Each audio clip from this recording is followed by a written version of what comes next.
Hello guys! So ito na nga yung avocado na nabili ko. Fresh from Romblon at sobrang sarap. So gusto ko siyang kainin na ganyan lang. Walang kung ano-ano nilalagay.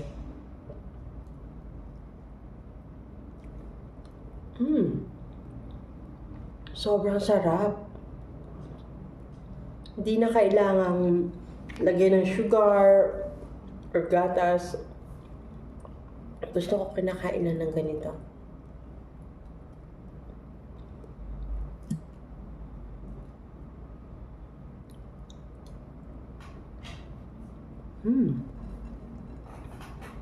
Sobrang sarap. Thank you, Ate Rose, sa pagpapadala ng avocado.